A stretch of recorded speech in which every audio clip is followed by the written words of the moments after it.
Yeah. Yeah. Man, you know what? This show right here helps me to enjoy Mondays. Something to look forward to. I mean, a lot of people, they don't like a Monday. You know what I mean? That's like the classic thing. Like TGIF? Yeah, like everybody, you know, end of the week, whatever.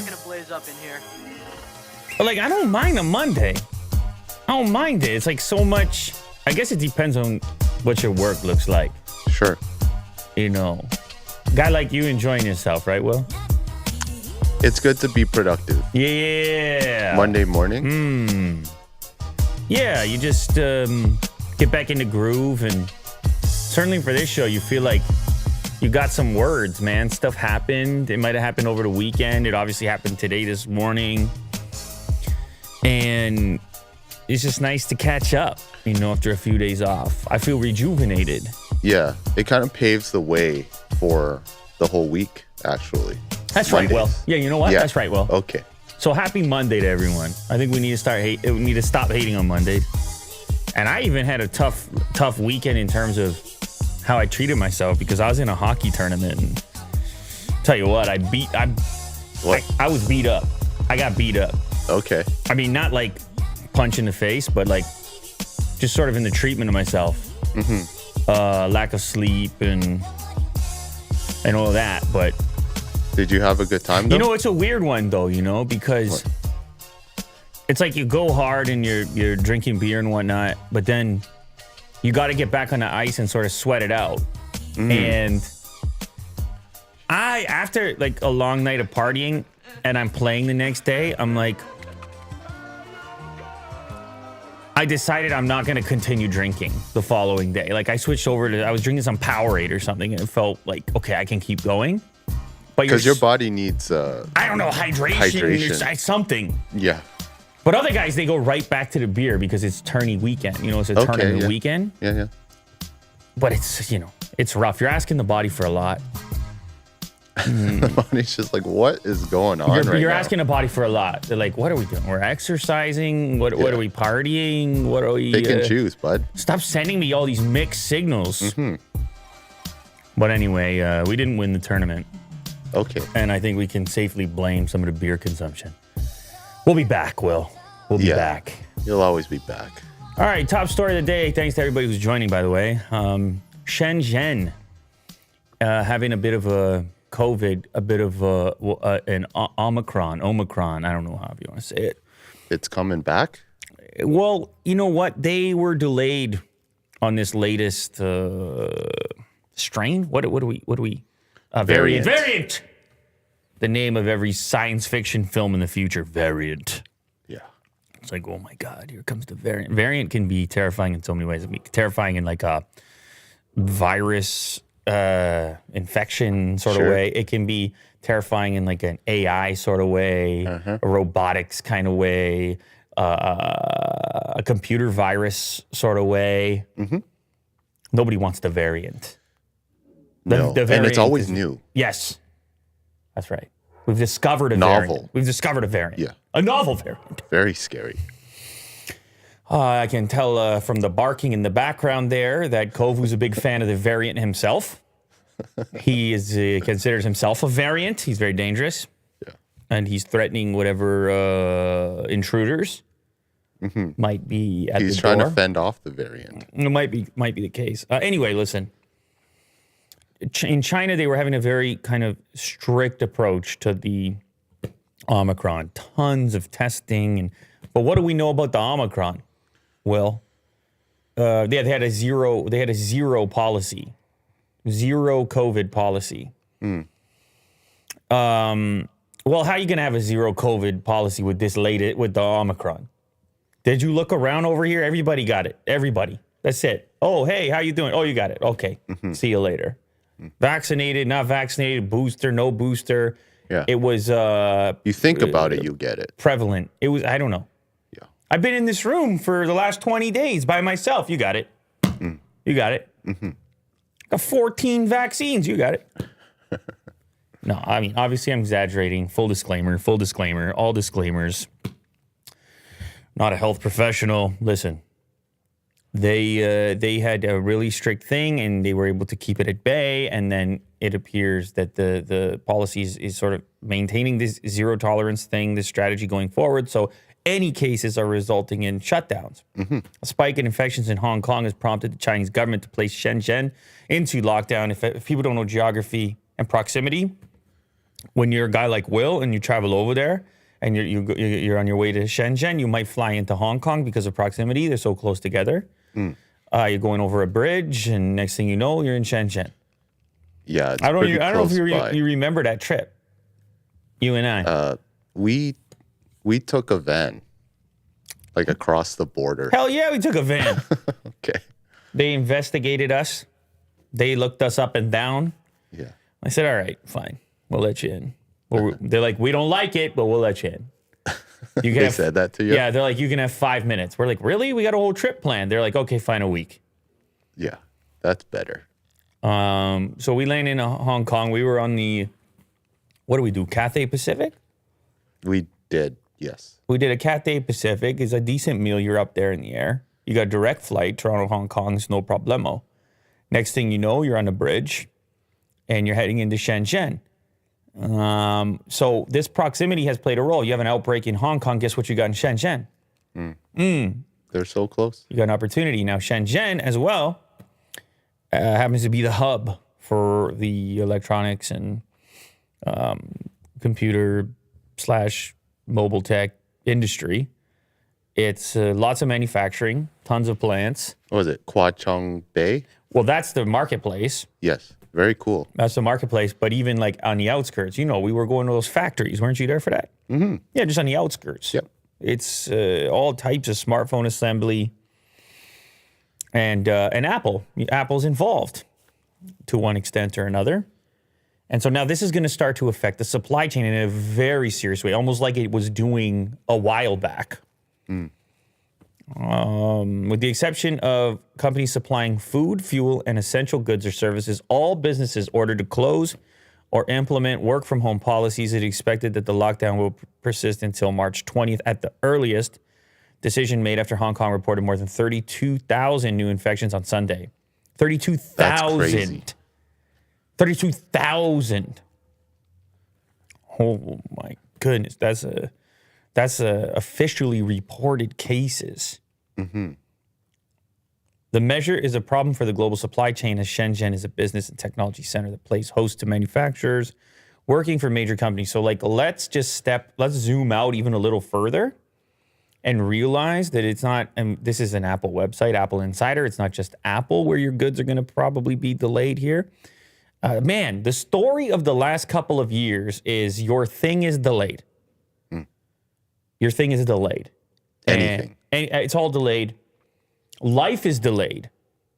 Everything's on pause. Your goods are on pause. Your businesses are on pause. Your energy is on pause. Your chips are on pause. Your Bronco is on pause. Your vacation is on pause. Your work is on pause. Essentially, yeah. Your extracurricular activities are on pause. You were doing the climbing. Yeah. Still on up pause. and down. You go up, you go down. That's what I do, yeah. You go up, you go down. Hopefully more up than down. You only go down, you go down all at once. You go up, you're grabbing. You take the right. What do they call it? What do they call the path you take when you're climbing? It's a route. Oh, you're taking a route, aren't you? Yeah. Damn. You got a whole, shout out for the super chat there, Hugo. Really appreciate it. He actually says he can see your Bronco over there in Michigan. Yeah, I bet he could. He just looked like this. It says Will right on it. The one that you ordered. It says Will and it says 2024 on it. Oh. Yeah, they just put another year on it. Come on now. No, hey, it's not nothing to do with me.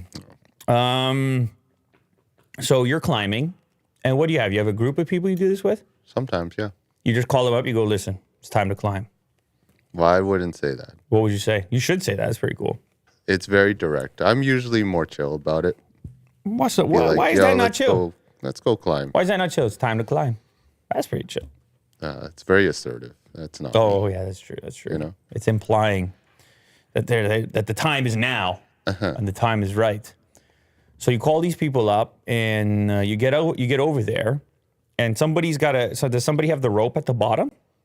Yeah, they're called the belay. Yeah, the belay. That's what I thought. Yeah. I used to do that when I was a kid. So who gets to climb first? You? It doesn't matter. Paper, rock, scissors? Yeah.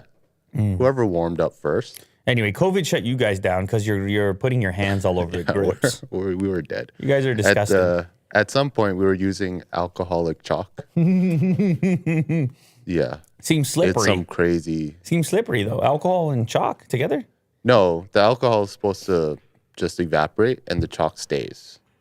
Really crazy. Holy cow, man. Pretty cool. I can't even imagine trying to clean that place so you can come and climb. I can't even imagine it. Yeah. Yeah. It's a lot. Anyway, so that was delayed for you. Everything's been delayed, and it's not over yet because the world has just been moving through this thing in stages. It's going to be here in one way or another, but as far as it is here in North America, as I'm sure plenty of people watching this from North America are aware, is pretty much a wrap. Like restrictions are getting lifted or have been lifted. Even the masks are coming up. So, and in a lot of places, the mask's been gone for a while. So, China's going in one spot at the moment, and over here's another spot at the moment. I want to talk a little bit about this iPhone SE as well, because a lot of people's reviews and things came out talking about this 2022 iPhone SE. You got to put the 2022 in there because otherwise you wouldn't know what the hell you're looking at. You might think you're looking at an iPhone 8. Yeah, exactly. You're not really sure. So the SE didn't change one bit as far as physically looking at it. It changed on the inside. It got a lot faster. And I ordered a couple of these. I plan on investigating. Okay. I plan on sniffing them out, seeing what they smell like. But in all seriousness, I find it to be a very interesting device. And I said from when the event took place that only Apple can do it. Only Apple can release that phone in 2022. And I mean it in a positive way, and I mean it in a negative way. Both. From the positive perspective, it's like Apple customers know what they want, and they have an appreciation for a tried and true form factor. And they have a variety of customers with that maybe have a different set of needs than the typical customer, and they have a variety of products aiming to satisfy those needs at different price points. And then on the negative front, you can say this is like the laziest thing ever because you're a technology company and you are so dedicated and committed to this particular old-fashioned form factor. Now I know there's been some talk of the SE in the name. And special edition. And then in Marquez's video, he's like, well, it's not really a special edition. I don't even remember what he called it, a standard. No, simple. He called it simple. Simple. You could change that S to a lot of things. And this is absolutely no judgment, but you could also change it to senior's edition. That's no judgment. I'm not suggesting that only a senior could like a thing, but I tend to notice in my life, it gives people of a certain generation, they find a thing they like, they don't want it to change that much. Particularly technology products. That's a good point. It's not a judgment on anybody. A young person can have this and be like, that's all I want. You could use the word simple if you want. Change the S to whatever you like. But I think often when we look at these things, it's just through the lens of ourselves. I would hate to use that, or Apple sucks or whatever. But I'm telling you, Apple ain't going to make something that nobody wants. They got the market research, Will. They got the data collection, Will. They know what's going on. And if you look at this particular device, it's going to be incredibly familiar for people who just need modern software and a faster operation. Now, one area where I can say that I think that same group of reliable users, reliable customers, where that same group could really benefit and isn't getting helped out here is battery life. That's my one worry with the thing. You slam the latest chip in there. You look at the way that people are increasingly using their devices to play games and watch videos, which is a thing you would do with the latest chip. And all of a sudden, this thing's not lasting a day. And that's going to be annoying for those customers. So my thing is, okay, do the old reliable, but when you go in there and upgrade the horsepower, you know what else you got to do, Will? Battery. Upgrade the gas tank. Just I'm going with the same metaphor. But it's such a slim profile. How do you change one? I think you make it a little bit fatter, and you call it, and maybe you get rid of the SE Origin. I know they don't want to change the body at all because they're trying to keep costs down. Keep costs down? You're talking about profit margins beyond anybody else in the game. I didn't think I was going to stay up there at that pitch for that long. It's actually tough on the vocals. Yeah. But Don't stay up there. But that's somebody in the comments section is saying that. They're saying, wait, didn't I just see your profit margins? Didn't I just see Tim Cook's bonuses? Like Apple's seems to be just fine. So can't we redo the chassis a little bit? Like you can imagine this phone. You can imagine this phone, Will, with a bigger iPhone mini-like display profile, maybe with Face ID. Right? They have these technologies. They got, buckets full of these technologies from their other devices, and a slightly bigger battery in there. What you got now? Well, now you got a heavy hitter. Now you got a real seller. But that right there introduces your problem. How you going to get people up to those other devices? This is what I said previously about, and I didn't see this in the reviews that I watched, but about business, zooming out the business model. If you give people too much at $400, they're going to stick with the 400. Everyone's going to get it. Yeah. No one's going to step up to the other things. They're going to be like, oh, what? It's a little shiny. Okay, no, this is fine. I'll go get this one for half the price. And now you get this weird conversation about people talking about getting older flagship iPhones. And it's like, it's all very frustrating.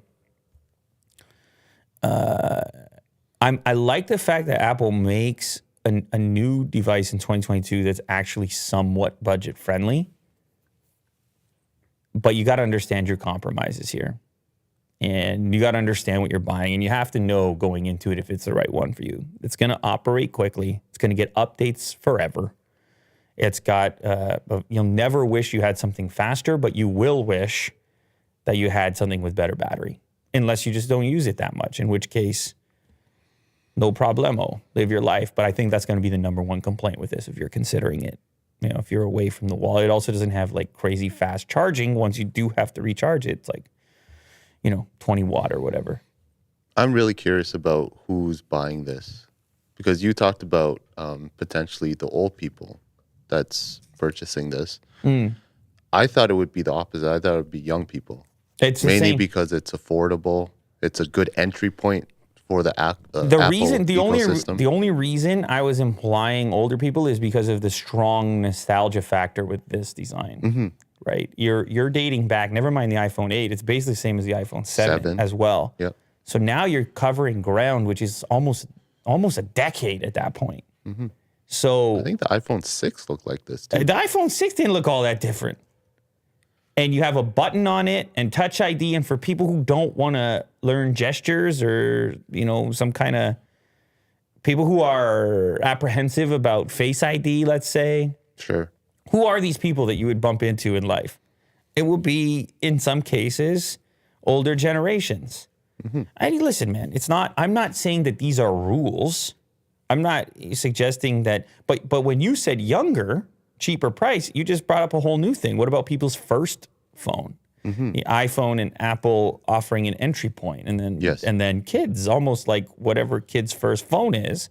It's like whatever works. It has a camera. It has Apple iOS. Like, fine, get it for them. It's like you can kind of spend $400 here in North America. You can kind of spend $400 as a gift. Yeah, $1,000 as a gift is a whole different ballgame. So it's all types of factors in there. But where Apple is genius is in the balancing of their product line and the progression of the customer.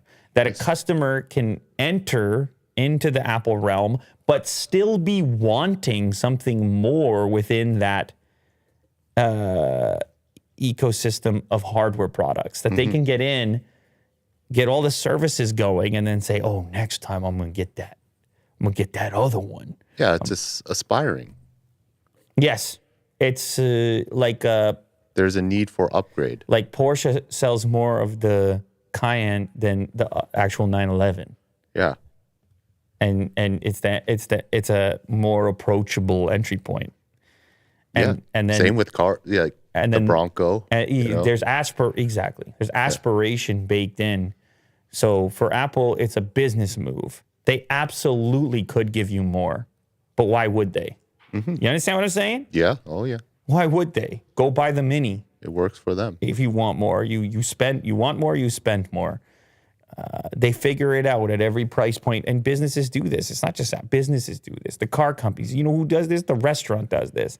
The steak is $52. The chicken is $38. That's an expensive chicken. I don't know.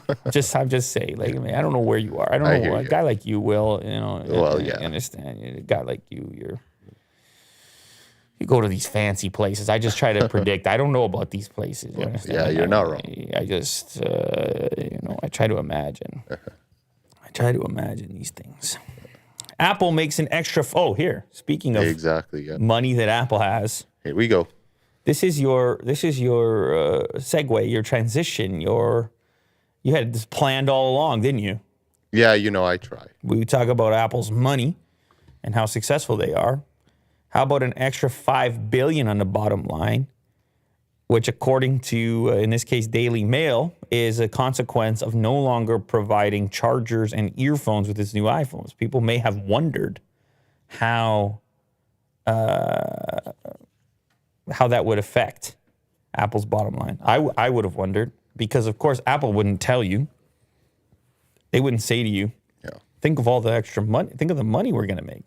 Or we're going to say, we're not going to change the price of these things. In fact, it might even go up. But actually, we're saving the environment. Yes, the environment talk. We're saving the environment. We don't give you the cable. We don't give you the power brick. You already have those. Come on, reuse those. Don't put the old phone away. Get the new phone. But reuse the cables. Don't worry about it. Apple said the move was to cut waste and drew praise from environmentalists when it claimed annual carbon emissions would reduce by 2 million tons, critics say. Customers have been hit in the pocket by continued high prices since 2020. Apple has charged customers £19, this is a British site, for a new plug or earphones. Experts believe that Apple could be saving about £27 on each phone. A lot of that has to do with shipping, too. They're able to get the boxes shrunk down so much. The tech giant said the move announced 2 years ago was intended to cut waste and drew praise from environmentalists. It claimed it would reduce annual carbon emissions by 2 million tons, the equivalent of taking 500,000 cars off the road. Critics and customers have been hit in the pocket. I remember doing a story about Brazil was pissed off about it. There was some kind of I don't know if it was like a petition or... Was it the charge brick? Government investigation. Oh, there you go. Apple will be forced to sell iPhones with included power in Sao Paulo. One more down. Yeah, so there was a ruling there that said, no, Apple. Please do chargers in the box. Because what happens if everybody goes and buys an extra one? Well, I guess you have more money being spent, but then you've also got more waste because now that has to ship separately in a different box that you order from Amazon if you want to get the fast charging going. But this was all the way back in 2020. Goes to show you time flies. They've been doing this for a while now. Look, a lot of this has to do, also depends on your upgrade cycle. Are you one of these people that's upgrading your phone frequently? If that's the case, you definitely don't need the charge brick because you got a recent fast one, or you may even have a third-party one that you like more than any of the included ones.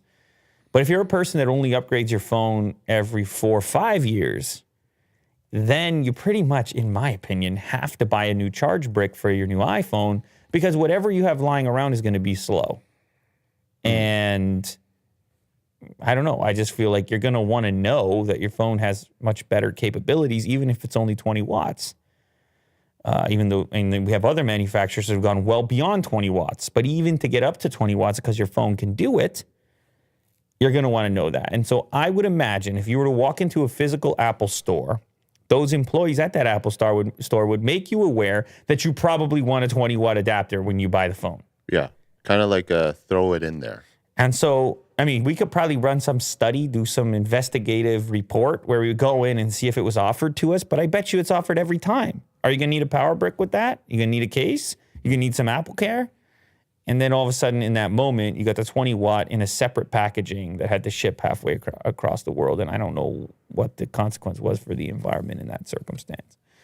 Anyways, here's the quote from Apple. At Apple, we are constantly innovating to conserve resources and protect the planet we all share. Already carbon neutral for our own operations. We've set an ambitious goal to become carbon neutral for our entire supply chain and product usage by 2030.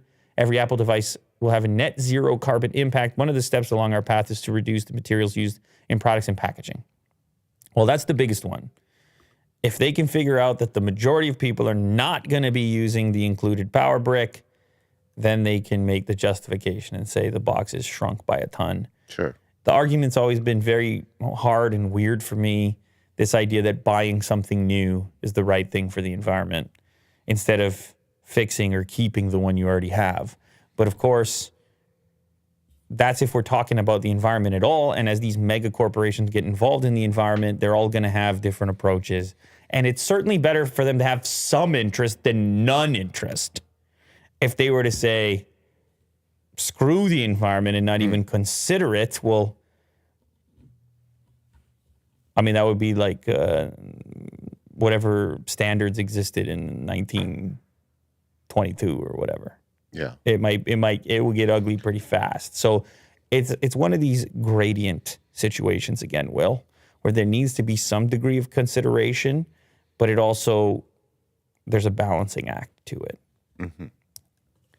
Elon Musk has challenged Putin to single combat over Ukraine. Honestly, when you sent me the screenshot of the tweet, I wasn't sure if it was real or not, or if it would have been deleted. Because I don't know, I can't describe the feeling I got when I read this. Can you describe the feeling you got when you read this?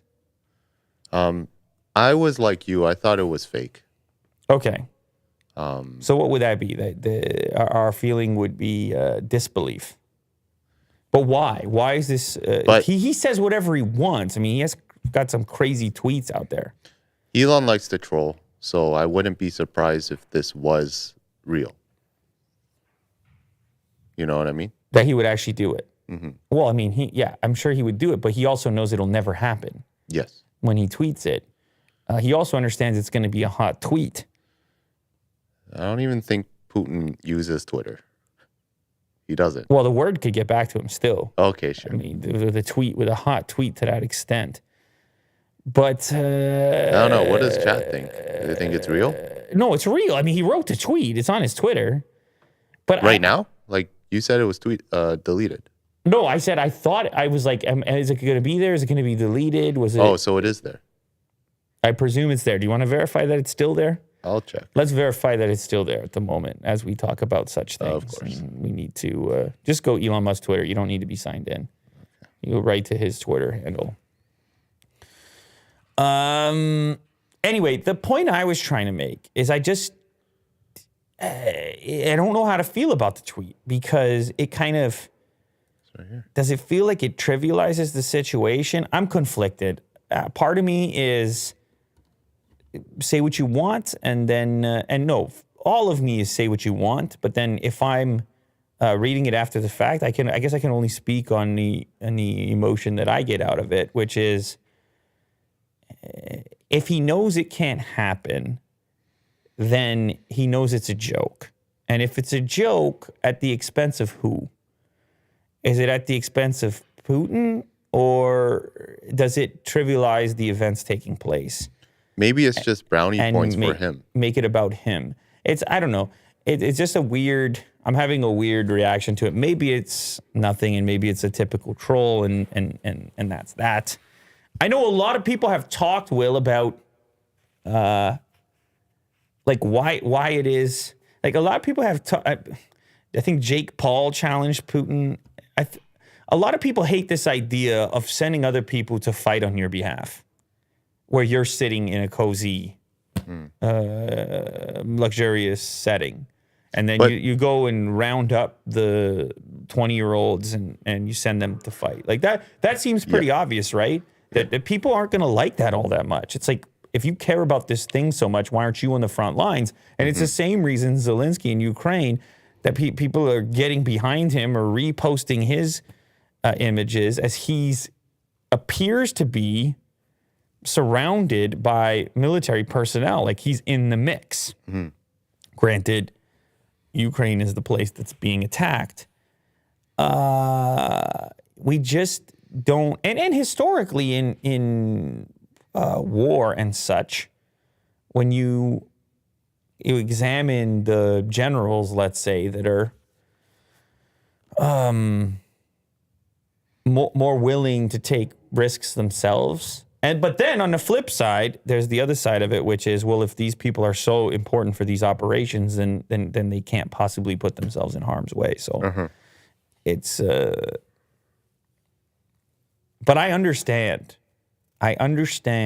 the feeling of, hey, if you're willing to risk other people's lives, you better be willing to risk your own. Or if you're willing to risk other people's health, you better be willing to risk your own. And I think that's where this fight thing comes in, where people are challenging Putin directly and saying, now in the comments on the Reddit post, they say Putin is trained in Sambo and he's a former KGB agent and Elon doesn't know what he's in for. But I also feel like Putin's pretty old and I don't know what his physical shape is. And I think Elon's a pretty big dude as well. So Elon's tall. So he's 69 years old, Putin. So we're betting if they actually do fight, who's going to win? They're not going to fight. It's just not going to happen. But Elon's like 50, right? Something in that range? Yeah. That's a big difference, a 20-year gap. A 20-year gap is a big difference. Age makes a difference. Either way, he's sending the tweets and getting the interactions, and that's the way it goes. And if I think there's a lot of people that wish that disputes could be solved in some other way than having young people kill each other, like any other way. Arm wrestling, any other way. Play a video game or. I mean, I know that's not, it's obviously between leaders unrealistic, but yeah.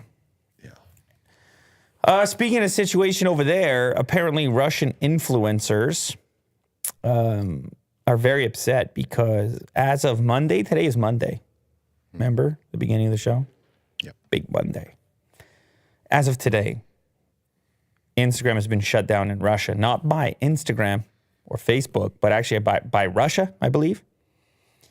And you have some massive Russian influencers that are losing, well, their following. And here we have a reality TV star, Olga Bezova, who cried while saying goodbye to her 23.3 million followers on Instagram. Some Russian influencers have bid tearful farewells to their fans following their country's Instagram ban. The influencers have asked their fans to follow them on other social media platforms like Telegram and VK. Now, here's they're not getting sympathy from everyone. A lot of their fans are upset and they're saying, this is brutal. But then others are saying, wait, you're crying about losing followers while your government is invading Ukraine and people are losing their lives or their loved ones and not followers on a social media app. Now, I don't necessarily think it's one or the other. I think it sucks for everybody. I don't think it's as simple as saying it can't also suck for them. It sucks for them in a different way, but it also sucks for them. Could she use a VPN? Would that I don't solve it? think she's willing to take that risk. It's a pretty high profile account with 23 million. If the Russian government were to find out she was still posting through a VPN, I would think she'd be in some serious trouble. She may have even got direct contact. She may have even been visited saying don't try to post anymore. And for the record, even if she was to use a VPN and post and maybe leave Russia, let's say, if she could, then the majority of her fans are going to be Russian. And then she's going to be asking them to break the rules to look at her account. Which, do you really want to recommend that to your fans when the government has taken a stand on it? Probably not. What if she gives the account to someone to control? In North America? Yeah. Controlling. She could still run her business. Well, but like I said, her customers, her followers are in Russia. They can't log on to her account. They can't keep using Instagram. I mean, if she had a global audience, I mean, she may have a somewhat global, but you see the top comments on her post. It's all Russian language. Now, she's not the only one. You can scroll down. Many have cried. Many are on here crying. I am not afraid of admitting that I do not want to lose you, she said in Russian. I just shared my life, my work, and my soul. I did not do this all as a job for me. This is part of my soul. So it's also this type of thing where a lot of people, social media becomes their kind of default existence. I'm not saying that's a good thing, as is evidenced in this scenario, but it's not as simple as saying, oh, it's just another business. The person has their name on the account. They have their memories on that account. They've invested in that account. Their experiences might be on that account. Connections internationally, globally, friends, things like that will be on that account. So I think people feel like they're losing even more than their ability to do business. And it can have a more emotional effect on people. But anyway, there's a couple of others here. I think, let's see. Here's a message from Adam Mosseri, who is from Instagram. On Monday, Instagram will be blocked in Russia. This decision will cut 80 million in Russia off from one another and from the rest of the world, as 80% of the people in Russia follow an Instagram account outside their country. This is wrong. So it's not, that to me indicates what we were thinking, that it's not from Instagram's side. It's from the Russian side, and I guess it's their version of a type of sanction in which they're saying, well, hey, Instagram is making money from our citizens. They're cutting us off. The U.S. and U.S. companies are cutting us off from everything, so we're gonna cut something off too. And in that case, it happened to be Instagram. Here's a bit of a sad one. U.S. filmmaker Brent Renault reportedly killed by Russian forces in Ukraine. I heard about this when it happened on Twitter. Award-winning journalist and colleague who survived were fired on near a checkpoint in Irpin. This is an incredibly dangerous job to journalist, like in an active conflict. Now they typically will be wearing some special gear to indicate they're a journalist and that they shouldn't be shot at. But at the same time, you're filming a firefight. That's right. Which is very, very dangerous. Insanely dangerous. Absolutely. You know, it's chaotic. Anything can happen, even if you're wearing the uniform. You know what? And it's not even just that. It's airstrikes and shelling, and you're just in a incredibly volatile situation. So let's see here. He was reportedly killed by Russian forces in the flashpoint town of Irpin outside Kyiv. A U.S. photographer, Juan Arredondo, was wounded. He's 51, hit in the neck, and died after coming under Russian fire while working on Sunday, according to local police officials. Jane Ferguson, reporter for PBS NewsHour, who was nearby when he was killed, tweeted, "I just left a roadside spot near Irpin where body of American journalist Brent Renault lay under a blanket. Ukrainian medics could do nothing to help him by that stage. outraged Ukrainian police officer tell America, tell the world what they did to a journalist. Well, now, of course, this is a thing as this news begins to spread, where it's another one of those moments where the longer this thing goes on, the more groups get involved and the more emotions that get associated with it. You have terrible events, you have terrible outcomes, and the statement there from the Ukrainian police saying, go show the world. I mean, I think you can understand the reason, tell America, tell the world. He's saying, look what's going on over here. Mm-hmm. Here you have your own citizen reporting on the thing, and now he's dead. So it's a very unfortunate situation. Absolutely. Mm-hmm. A terrible loss. And let me just say one more thing on the journalists over there. You and I had been talking in the past about how difficult it is to figure out what's even going on. Because you're getting these overly simplified positions and stories and things like this from media. And so we sit here and we try to read from as many sources as possible. And we try not to say definitively this thing. We try to just present as many sources as possible, as many viewpoints as possible. And then, like many things, hopefully the truth is somewhere in there, some portion of it. It's never not going to be complicated in this the times that we're in and the way that information flows. But thanks to the journalists that are there, that do have a camera with them, that do have a microphone with them, that's the only reason we're able to know anything. Yes. Like concretely. Mm-hmm. That if they're to say, look, this in the back, this building is blown up, or these forces are right over there and they're attacking this particular target, in the absence of them being there and taking that risk, these stories are lacking a lot, and therefore decision-making on this end, public opinion, et cetera, it all depends on these things. Mm-hmm. So it's from that standpoint, it's an incredibly courageous thing to be doing. Shout out to the journalists.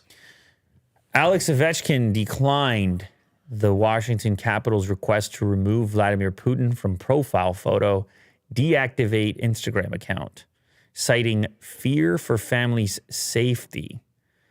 This is from Nova Caps fans. I don't know if this is a rumor. Over the past few weeks, Washington Capitals captain Alex Ovechkin has received significant backlash. Shout out to Bobby for the super chat, by the way. He's also asking about your Bronco, Will. Significant backlash in the wake of his native Russia's invasion of Ukraine. Well, we've seen this. He spoke on it. There's no doubt that he has a relationship with Putin, or at least he's been photographed with him. And also, I believe his family is in Russia, and he has been concerned for their safety. According to ESPN's Emily Kaplan, the Capitals asked Ovechkin to remove the photo from his Instagram profile and or deactivate his Instagram account. However, he declined each time, citing fear for his family's safety if he were to do so. Wow. Yeah, it's not as, it's tough. Let's put it that way. It's very tough for a guy like him with the connections he has and the lack of information we have about how tied up with the whole thing he might be. Well, I mean, I couldn't help but think when this stuff started happening about the Russian athletes who are in the NHL. There's quite a few of them, and their sort of distributed existence, their passports and ability to travel, ability to work, all the complexities around sanctions and whatever investments they might have. Like, can you imagine? Quick sidetrack. We have a super chat from Ryan. He says, I'm 24, but my next iPhone will be the SE. I wasn't allowed to have a smartphone when the 6 came out, and I love the design. Nostalgia. Even a 24-year-old can be nostalgic, wanting the classic design. It's almost like sneakers at this point. The iPhone SE just becomes the Jordan 1. You just want to have the old school look. Yeah. It's funny. Is technology so ubiquitous now that we start to reach for the old designs? Like when Motorola did their folding OLED display, but it felt like an old flip phone. What is that, the retro future? I don't know. I'm just talking right now. These are just ideas. Ovechkin's wife, Nastya Ovechkina. Oh, wow, there's an A on the end. And sons, Sergei and Ilya, as well as his parents, are currently in Russia. Ovechkin's past endorsement of and relationship with Putin and his high-profile status in Russia have led to a challenging few weeks for the Capital's franchise player. Oh, man. And he's not saying much, is he? Crap. He said he said no more war, please. I don't know. He does strike me as someone who he may know something we don't know. He may know something we don't know. Because he seems very stoic. Guarded. Yes. Guarded. He may know Just something. very, very careful. Listen, leave a little space for the unknown. As an outsider. I agree. As an outsider who's observing what's going on, leave a little space for the unknown. Assume that maybe we don't know absolutely everything. When your judgment changes, you can create a little bit more leeway, and you might look at things a little bit differently. You might expose yourself to information through that viewpoint that otherwise wouldn't have been available to you. Just because you took a slightly different approach and you weren't immediately assuming that you knew everything about a particular situation and why a person might not be completely transparent about it. So I guess the tough part is, in the meantime, if you are a fan of Ovechkin, then you have to look at his Instagram account with the profile photo. Oh, wait. Did he change his? No. No, this is a different account. Let's just verify that he hasn't changed it. Let's just so we are 100% accurate on that component, on that portion. Oh, God. It's one of those moments where you're like, he could have changed it at any point prior to this conflict, and it wouldn't have been a big deal. But now that the conflict took off, if he were to change it now, it would be news in Russia. Big news in Russia. He's one of the most prominent international figures in Russia. Right. If he changes it now, it's going to be news in Russia. Mm-hmm. So this is the official account? That's the official account. Yeah, it's still there. 1.6 million followers. It's still there. It's him with Putin. Yeah, it's still there. Yeah. Okay. Russian agents threaten Google, Apple representatives with prison time. You're going to see a lot of this stuff. Russian agents are reportedly targeting these employees based in the country with prison time. Agents apparently appeared at the door of a Google executive's home in Moscow. It's like the KGB. And demanded that he remove an app from its Google Play Store at the request. Imagine, you're just an engineer. They're like, remove the app. He says, that's not even what I do. Like, you work for Google, don't you? Get rid of it. An Apple representative in Moscow experienced similar threats, sources told The Post. What Post is this? I'm skeptical, Will. What is this website? Who knows about these things? I just see it says more news in the top left corner. Now I'm really worried here. Red State Observer. Okay, hang on a second. Click on the initial source there. Okay. So it was more official? Well, no, I just wanted to know where it was originally reported. Yeah. This is Fox Business. Numerous American big tech companies based in the U.S. have taken disciplinary action against Russia. Well, we know that part. But where is the part about... Oh, there you go. Same thing. Oh, the Washington Post originally. You know what's funny, Will? Can I just say something to you? Just while we're here. Here's what's important. You got into this situation where people became very aware of the source of the information around the time of Trump's initial campaign. Fake news, this and that. CNN recently took heat with the Rogan stuff. Fox has an unlimited number of haters.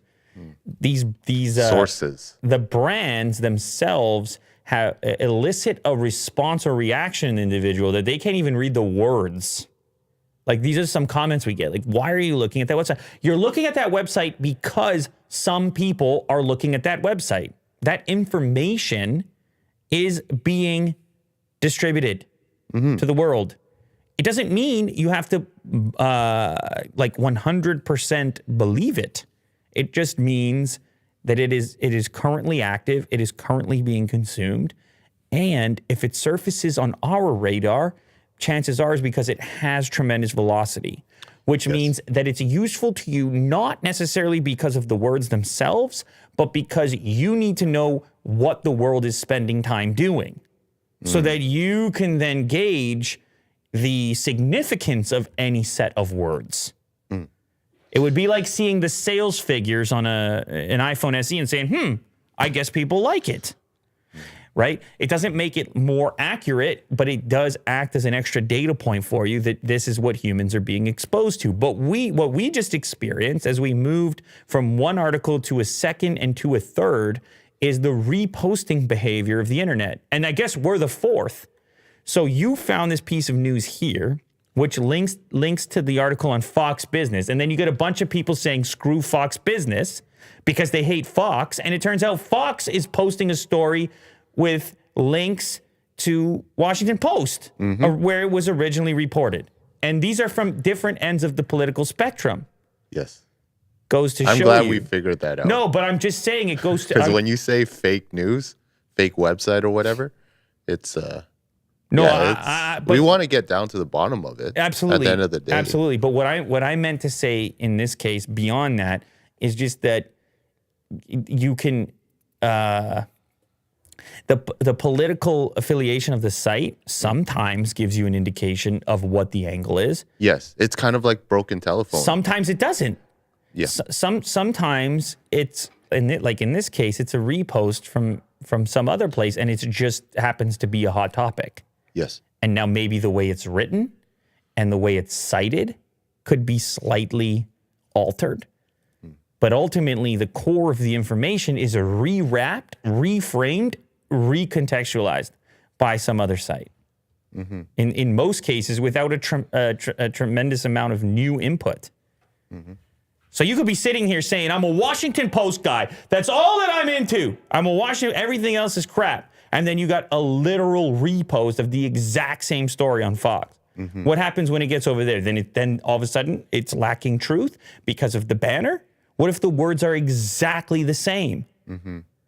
You understand how the whole thing can get really slippery really fast. And then you've just got these allegiances, and once again, you're having difficulty thinking for yourself. Anyway, so originally posted on the Washington Post, Putin's pre-war moves against the U.S. tech giants laid groundwork for crackdown on free expression. So this is going to be probably a more comprehensive article, as you can see here. We're already 3 paragraphs deep before seeing another image, and there's only one ad on the page. That's how you know you're on the Washington Post. Wait, don't we pay these people? We're subscribed. Yeah, we're logged in. There you go. We're logged in. We even pay these people. And yet we still have ads. Well, yeah. I mean, listen. Well, we get the article because they were going to block it from us. Within hours, an app designed to help Russians register protest votes against Putin could no longer be downloaded from Google or Apple, whose main representative in Moscow faced a similarly harrowing sequence. Titans of American technology had been brought to their knees by some of the most primitive intimidation tactics in the Kremlin playbook. Well, yes, if they knock on your door, good Lord, people aren't ready for that. People aren't ready for that. You're not ready for that. It makes it so much more real. Those old school tactics, physical threats. Yeah, half the time I'm in my underwear. They're going to catch you in your underwear, man. They don't want that. You better take that app down. I don't want that. You better take those apps down. You're like, I barely know what I'm doing. Yeah. It's like, I don't even have those apps. It's like they're pre-installed. What am I supposed to do? Oh. Well, this is obvious. I'm not surprised by this. Not at all. I would assume that this stuff is going on. If I was an American, or I mean even a Canadian for that matter, working in Russia right now, I would be concerned about my ability to keep working. And this, this goes both ways, I guess. I mean, we were just talking about Alex Ovechkin in the U.S., and I've read rumors about potential work visa problems for upcoming expiring work visas for even professional Russian players. Now, I'm sure they'll get it figured out, but if you're just an employee for Apple or Google in Russia, or you heard about the detained basketball player or whatever. Things have gotten more complex as each one of these units can be used as a bargaining chip. Each one of these... I mean, it reminds you of, remember the thing even here with Huawei over in Vancouver? The detaining of, I can't remember her name now. The CEO's daughter. She was the CFO of the company.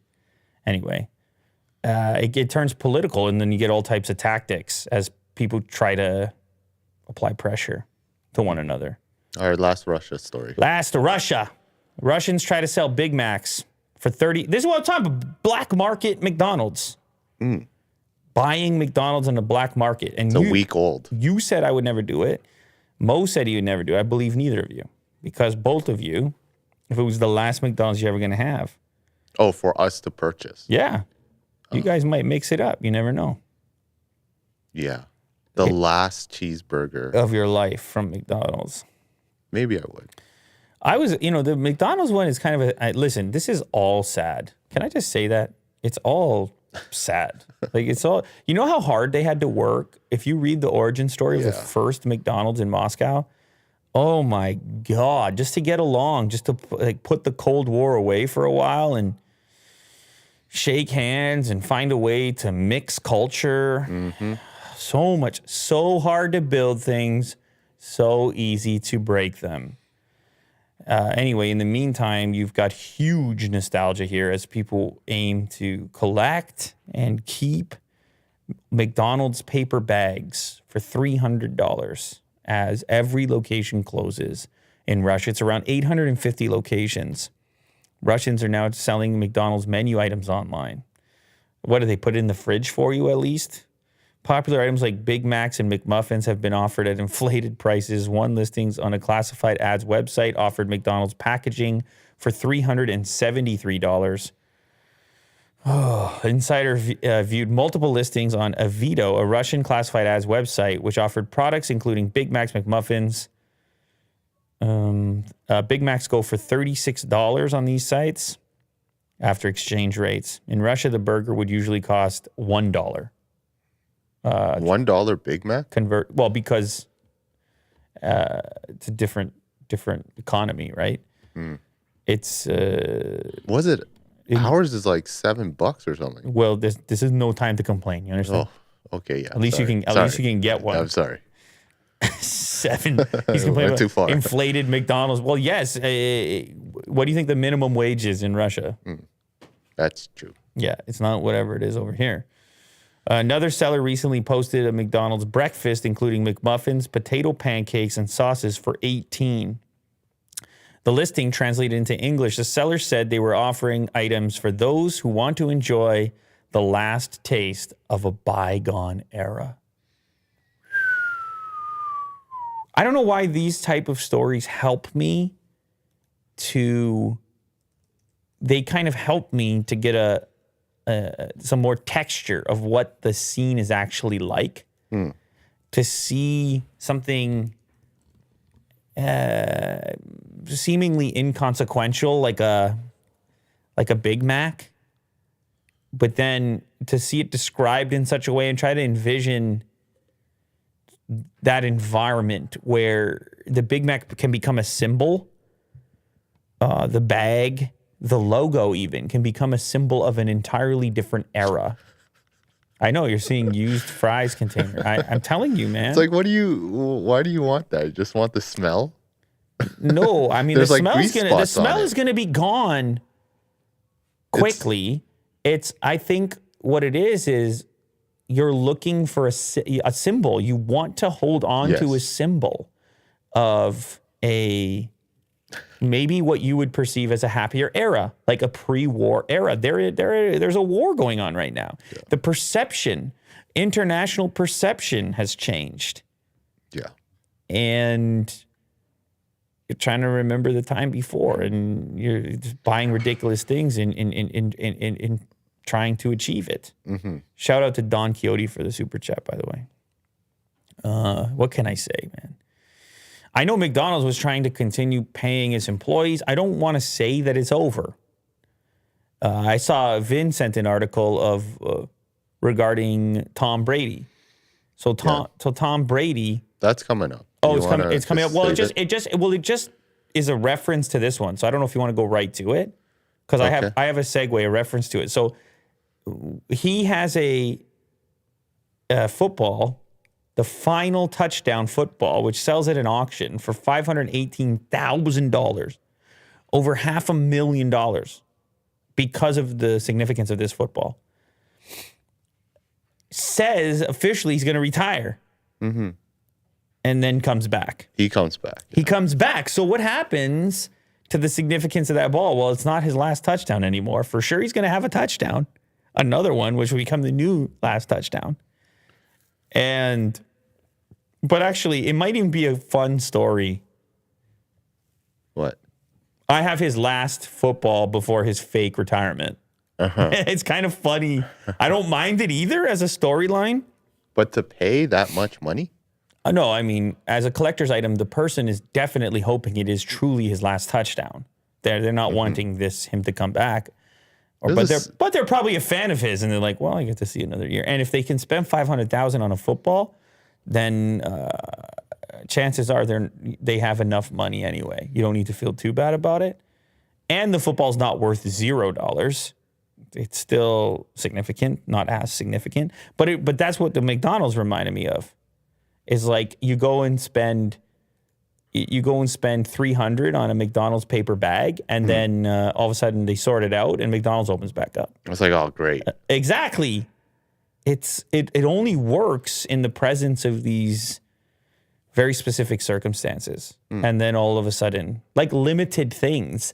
The limited nature of things is why the value goes up, right? This is the idea of these drops, and you know what I bought? NFT. Did you buy an NFT? Hell no. Let me tell you what I bought, okay? I was at the hockey store, and they had a limited edition collab. And I was conflicted. My kids had to convince me. I couldn't pull the trigger. My kids were like, you got to pull this trigger. And I was like, really? And they were like, this is limited right now. It was one of 500 limited edition hockey sticks. Austin Matthews, local Maple Leaf player. And it's a very special colorway. Okay.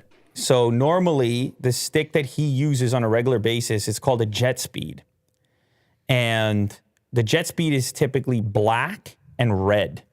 But since he plays on the Maple Leafs and he's sponsored by CCM, his Jet Speed is blue and silver. Now, if you try to buy, that's an old Matthews stick. That's a Bauer. You gotta type specifically CCM Jet Speed, Austin Matthews CCM Jet Speed. You'll see what I'm talking about here. So nope, because you're also gonna get ones that no, that's a Nexus. It's old. Nope. You have probably too many words in your search there. I would just do Austin Matthews CCM Jet Speed. There you go. Anyway, Pappy? Yeah, that's his nickname. So if you look at the skates, the first in the top left over there. So this is the colorway, and these are only his. They're custom. Like I can't go buy these.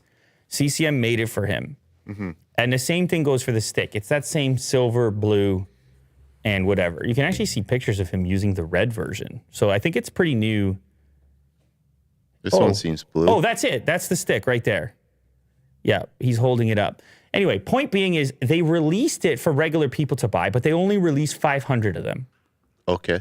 And the store had like the last 12. There were 12 left.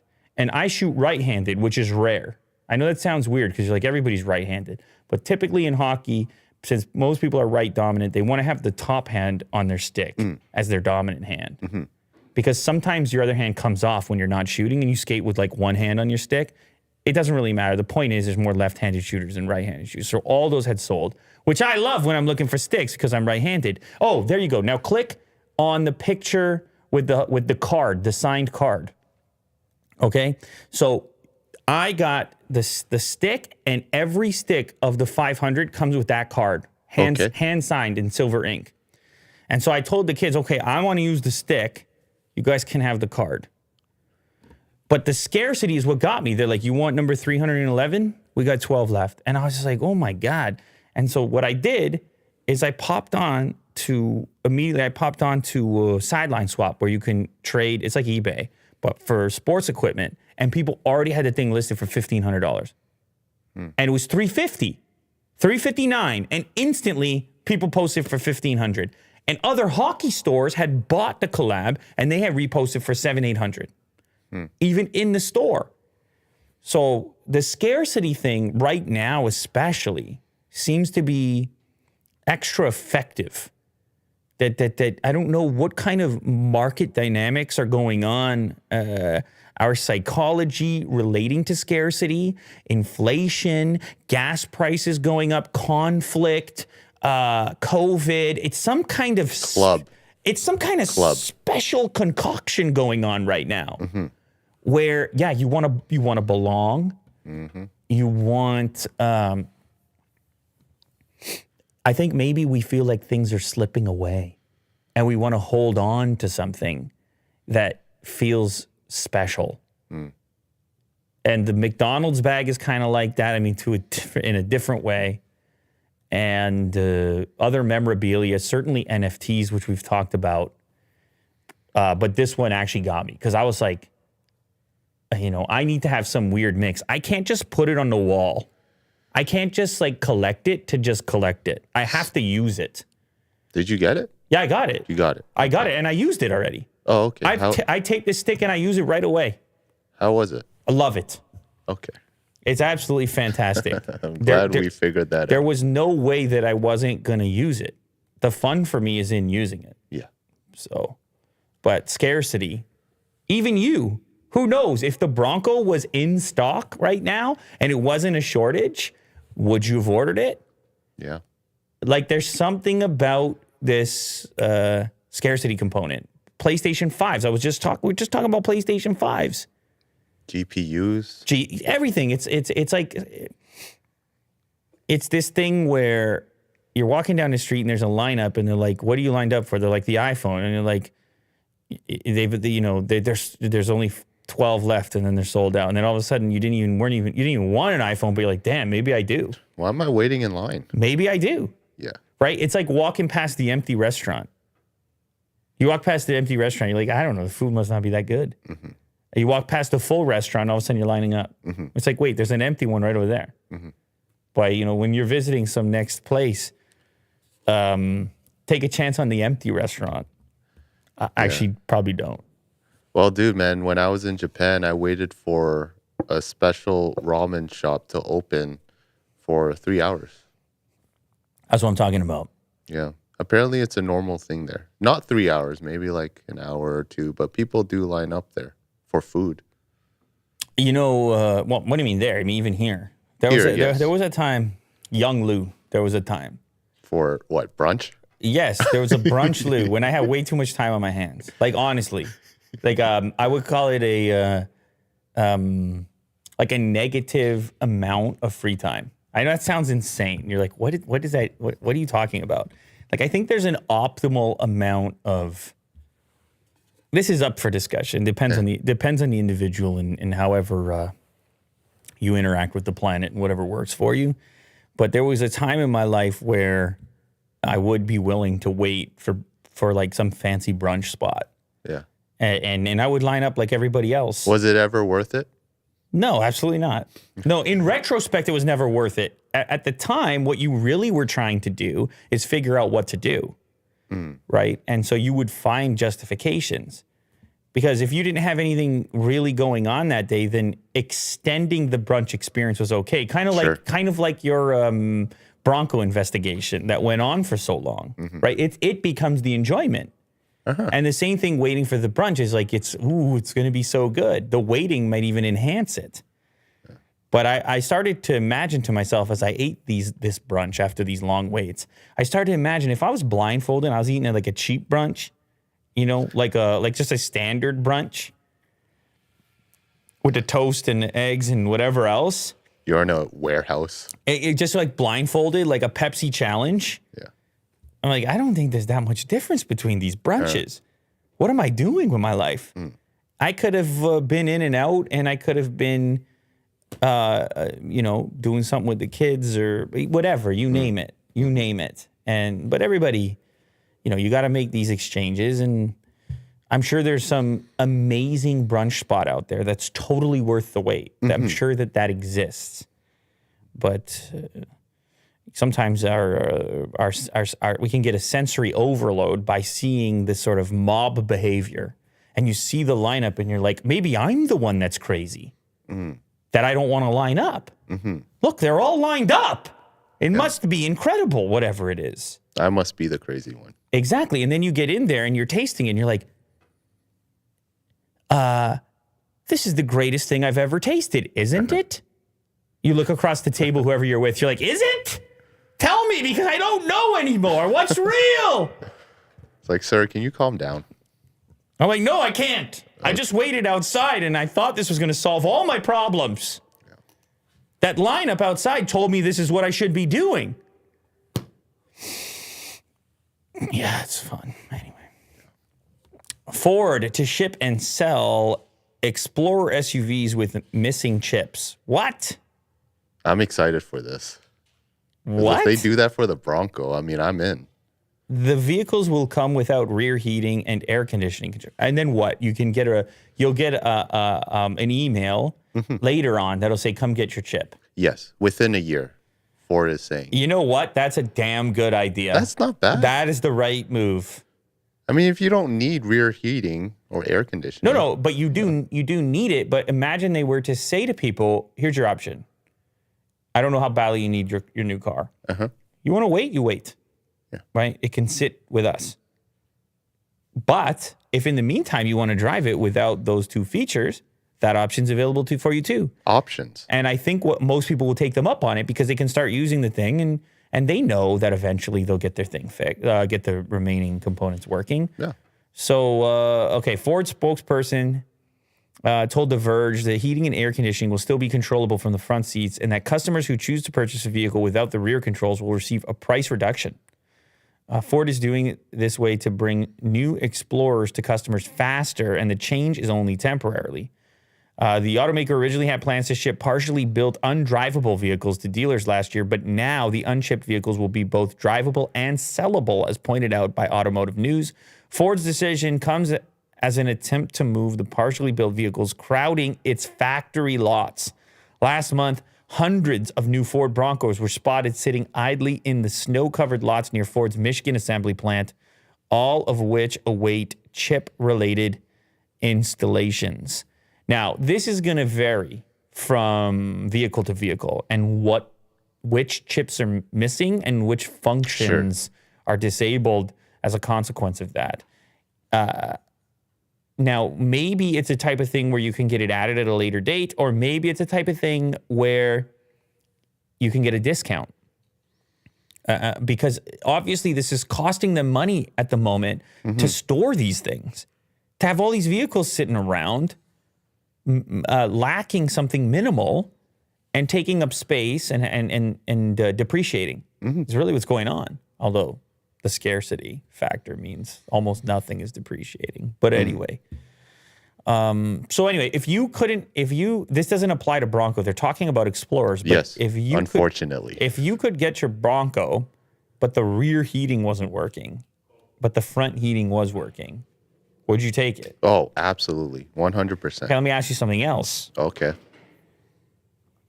Would you prefer that it gets fixed at a later date, or would you take a discount and it just stays that way forever? No, it has to be fixed at a later date.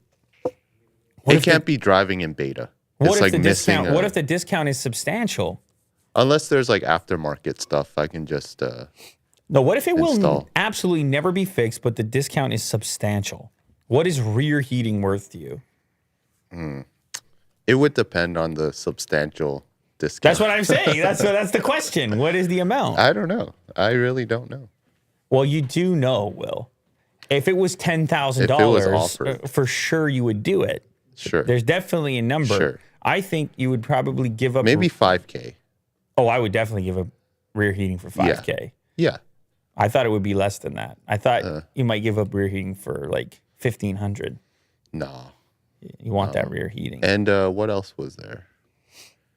Air conditioning controls. It's just rear heating.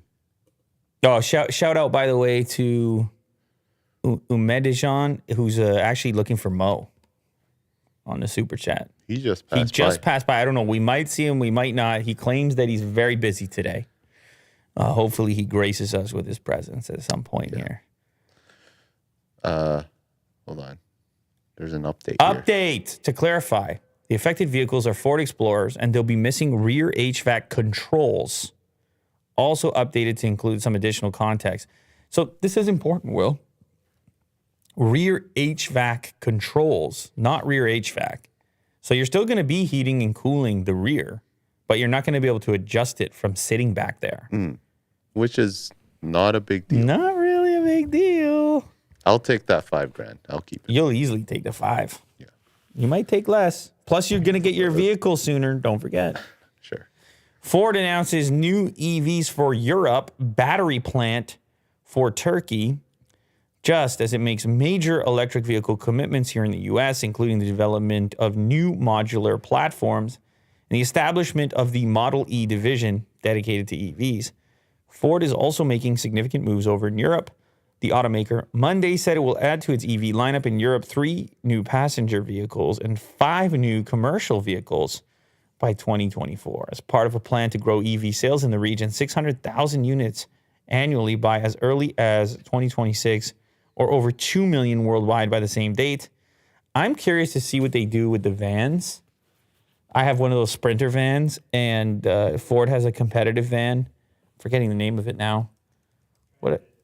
Mo yelled Transit because he's a van guy. He's what is it called when you're into the vans, Mo? Yeah, van life. He's a van lifer. Oh, okay. So he likes the Transit. You like the Sprinter or the Transit? Sprinter. He still likes Sprinter. Anyway, the Transit may have an edge here if they can get an electric one to market ahead of the Sprinter. Because a lot of people might be interested in the efficiency associated with that, the potential cost savings. I don't know how that would work. If you're doing like a full van life, that might be tough.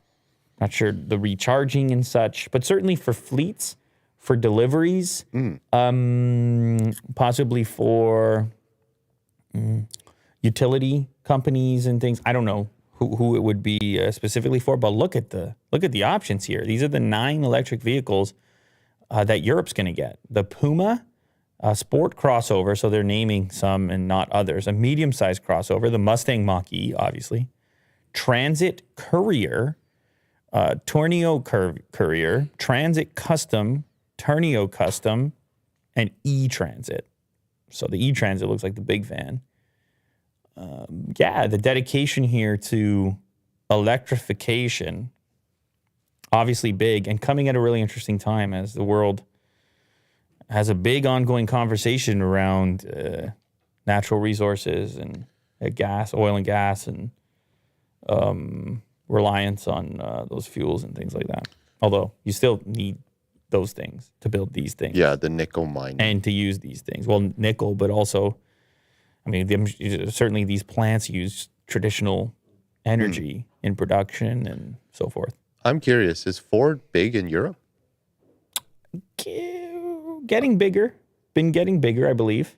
Yeah. I mean, it's obviously a different marketplace from a competition perspective. In Europe, you got a big hold from the German brands. You got the French brands over there. Smaller cars. You got a whole different market. Yeah. Smaller roadways. It's a different market. But Ford's going for it. 15-year-old steals daddy's Tesla and takes an uphill leap at a gas station while drinking. Holy cow, that's a lot. Did you see this? I have not. I have not seen this, but it has all the makings of a terrible situation. Oh yeah. You got 15-year-old. That's a problem. Stolen Tesla. That's a problem. Uphill leap. That's a problem. Gas station. Another problem. While drinking. Another problem. It's a multiplier effect of problems. So you can sense that something's going to go wrong. Okay, here we go. You approach it. Oh my God. What he didn't mean to hit the accelerator. He misjudged something and had a lot of power. That's one of the things I have always wondered about these vehicles is as smart as they are so damn powerful. Like one, I guess you could say the same for any vehicle, really. But these ones, man, if you tap that thing, you go. You tap, you go. Hey, Instantly. I promise. Yeah. It's freaky. There's no rev up of the engine. You tap, you go. Yeah. That's the tagline. Yeah. We're going to do Lou Later merch. You tap, you go. And what accent is that? We have to do another Willie. We have to do something for Willie Doo's Bronco. Okay. It would be like an old school type of shirt, like somebody would have for a Mustang back in the day or something. Okay. It'll be like the horse logo, Yeah, but my head. Yeah, something going on. I don't know what it would be, but it's we need to get some things going on. There's some details of it. He was arrested. He's alive. The teen is alive but arrested. According to the Austin Police Department, police and fire department units responded to a major crash at the Shell gas station at 2701 at 1:22 a.m. Yeah, it was probably drinking involved, obviously, at that time. A gas station is a tough one to hit, too, obviously. Erupt in flames right away. Police said the male driver of the Tesla Model X crashed into a traffic light pole at the intersection of Exposition Boulevard and then into the gas pump. The vehicle was an $80,000 Tesla, so I don't know, it's probably a fast model. The driver, who was the only occupant of the vehicle, was able to escape from the car and was outside the vehicle when police and fire crews arrived, which is actually kind of impressive because the thing sort of like flipped up on its side a little bit. He was arrested for driving while being intoxicated. Yeah. And he's apparently okay. Yeah, he's okay. After this insane crash. So it flipped up and then back down, and the gas pump caught fire right away. The vehicle probably took a little while longer, but the gas pump caught fire right away. Mm-hmm. And the battery's not going to like that. This is an interesting clip that I saw. Look at how many views it has. Oh, I just realized that. So this is a YouTube channel, Jamie's Garage. I hadn't seen it before. And the title is a short. It's a YouTube short. And the title is 400K and it's so bad. So he's got a McLaren 720S, very expensive car. It was just delivered. And he's comparing the build quality to Tesla because Tesla has taken some heat in the past.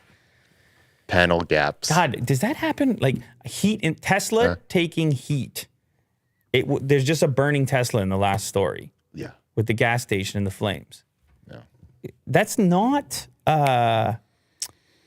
intentional. Anyway, I'm sure it's. Are you sure? I'm sure it seeps in. So Tesla has much attention has been paid to Tesla's build quality in the past. People will go around and inspect and then rank it, and I'm trying to think of the guy on YouTube that he'll get a new Tesla and completely tear it down and inspect every aspect of it. But there's been a history of things like panel gaps. Monroe, that's who I was thinking of.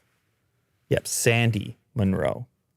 It's a hell of That's good to know. Tear down and inspection. I love these kinds of videos. Oh, do you know this guy? Oh, you don't know this guy? No, but I've seen Bronco teardowns. Oh, okay. Well, he probably does other. He was in the automotive industry forever.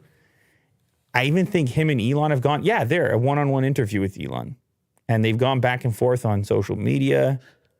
He visited him in Texas. He's got a lot of experience. Okay. Yeah, this is a cool channel. I'll check it out. So shout out to Sandy Monroe. But anyways, this is different.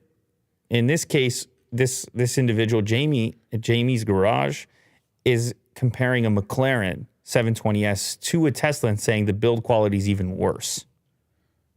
How much are these? Is 400K? Yeah, that's right. 400K. Many people, but here's the thing.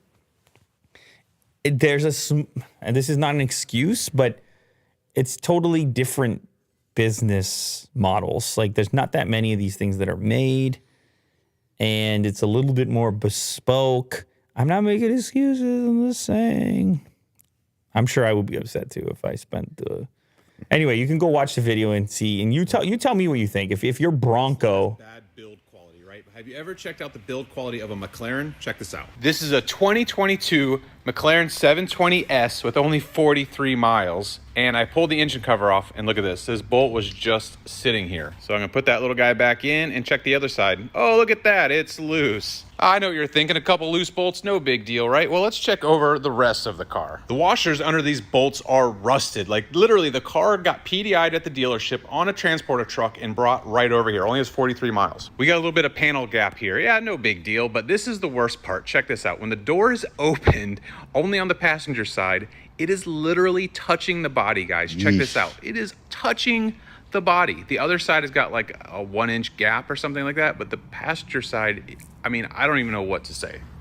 Now, the driver's side door doesn't have that gap, but when you close the door, watch this. It grabs the seal, it like pulls it back. Do you see that? It pulls that seal back.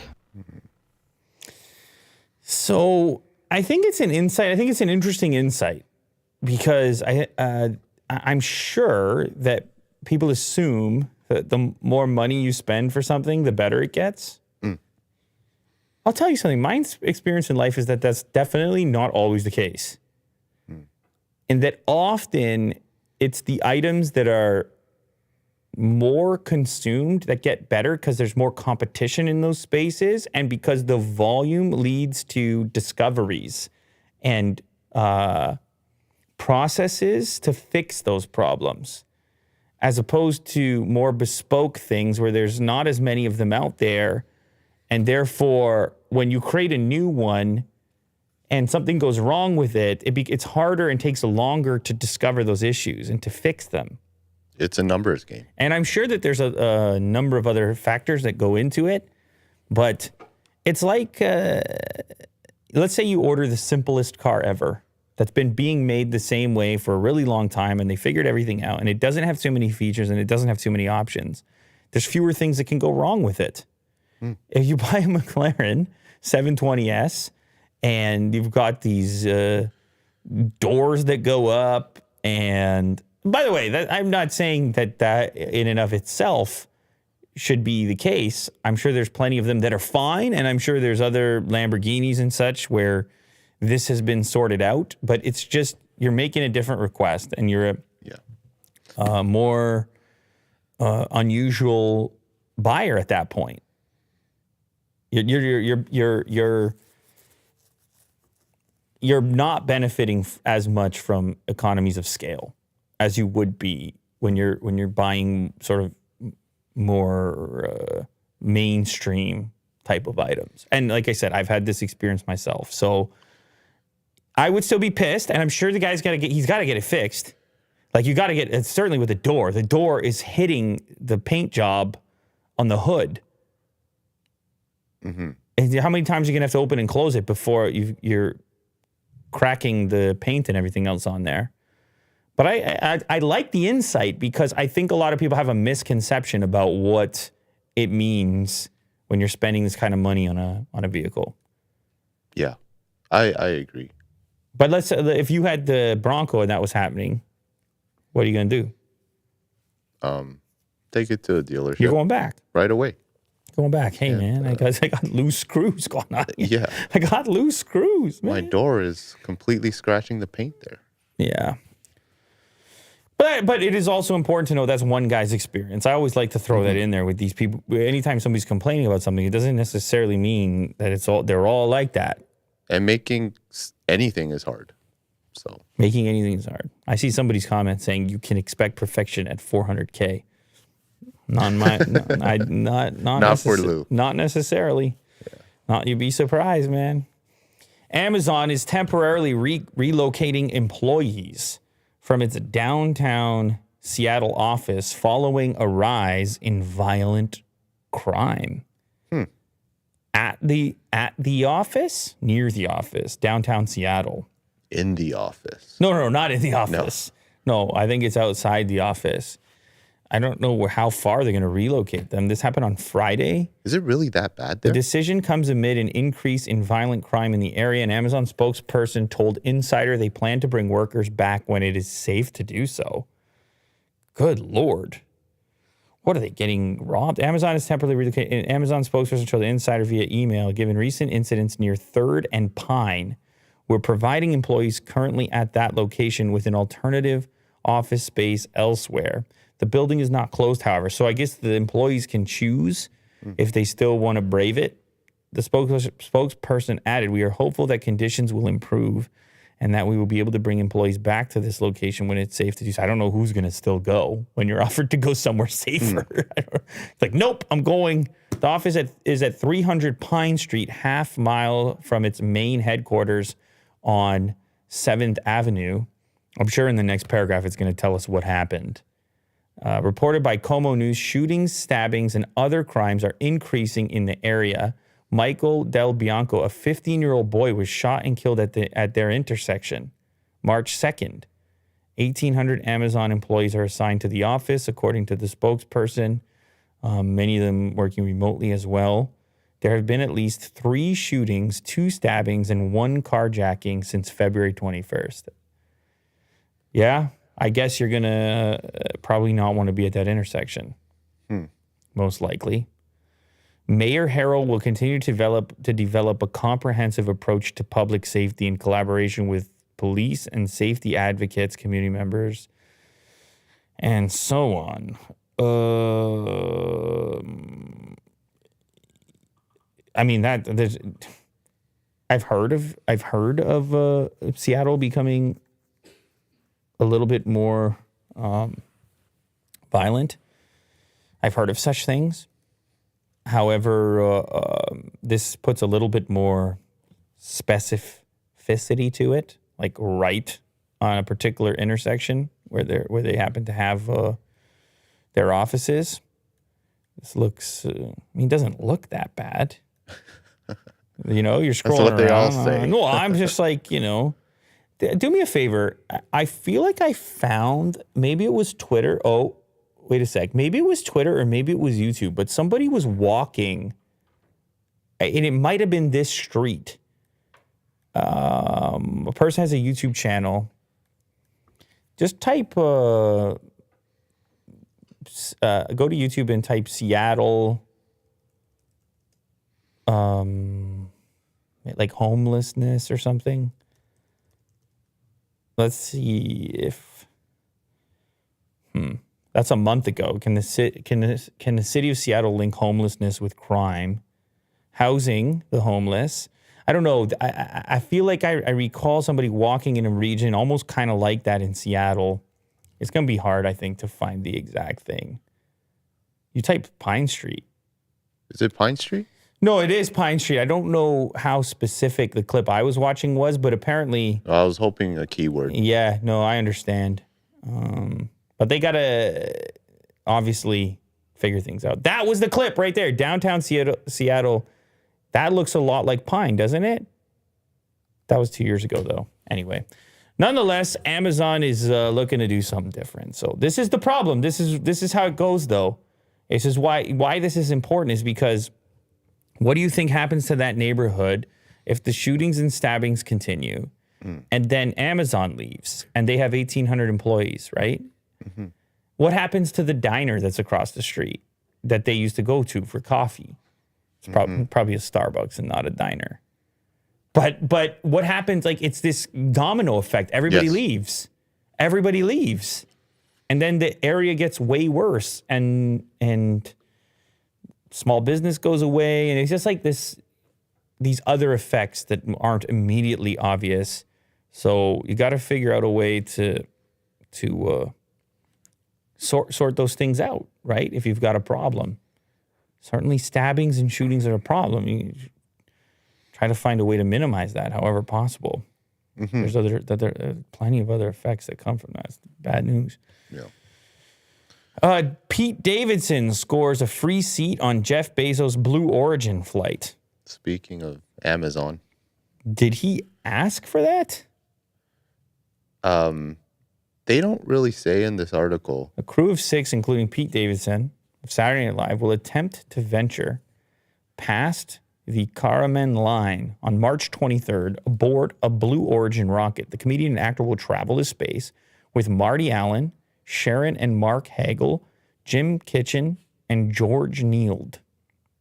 Designated NS-20, the Blue Origin mission will be the 4th human flight for the Jeff Bezos-led company.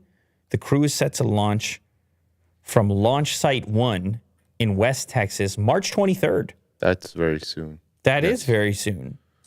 I guess William Shatner did that as well. Blue Origin sent him there to space on October 13th, and Bezos made his trek July 20th. Davidson is an honorary guest. Everyone else is a paying customer. So I'm guessing Bezos asked him. They must be pals. As a guest. They must be pals. You look One at that, does not belong. You look at that group going up, and you're right. These it's not Spot the difference. It doesn't. But hey, good for him. Whatever. It's a $450,000 ticket. Yes. That's a hefty ticket, and I'm kind of blown away on how much he's achieved. go ahead. Just overall. Go ahead, Will. I don't know. You don't want to go into specifics. Go ahead, Will. What has he achieved? Yeah, I'm just going to leave it at that. Yeah, but it's you like, are. it's just so, I don't know, props to him. No, he seems to be doing something right. No, absolutely props to him. Yeah. No, I agree with that. And especially what he's going through right now. Just go to space for a bit. Yeah. Quick trip to space. But I presume there's some upside for Bezos as well, which is if you send somebody like him up there, he's going to talk about it, put it on social media. You're promoting your thing. Saturday Night Live. Yeah, it's not. There's some benefit for Bezos as well. There's benefit for Davidson. He gets to do the trip. There's some benefit for both of them. That's how these deals work. Yeah, let's hope he doesn't die first.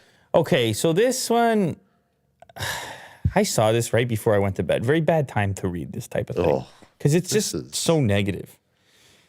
So negative and sad.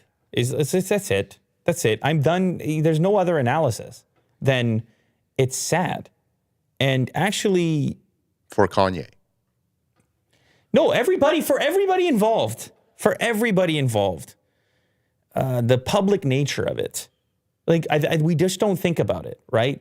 Kanye has talked about how important his children are to him. And I know that he's made it clear that he feels cornered and doesn't know what to do and all this. But when you post things publicly, when you go to social media as a means to reach the people you care about, you're involving them in a way that I'm talking about your loved ones, particularly your young loved ones, your children. You're involving them in a way where they're getting a type of attention and an amount of attention that emotionally they're probably not ready for. Like if he's going to go and he had his own comments about his daughter being on TikTok. But if you go to Instagram to ask for advice about what to do with your daughter, you're also putting her on blast there too. It's like there's certain... I understand you live a public life, and I understand that you're like ultra famous, but if at all possible, and I maybe it's not possible, but if at all possible, there's like some advantage to privacy in certain subjects. And just civility, But once it's public, I don't even know that there's a way to do it in a civil manner because you might say something in a civil fashion, but then all the comments and everything else, if you're a kid and you get a hold of a phone and you're going to want to see what your dad is saying about you. Yeah. No one's thinking about it through that context. Everybody's caught up in Pete and Kim and Kanye and whatever. But like, a lot of this is about divorce, and a lot of this is about families and Custody. Courts, and it's just sad. It's nasty stuff. It's just sad, and it's too bad that it can't be, that all parties can't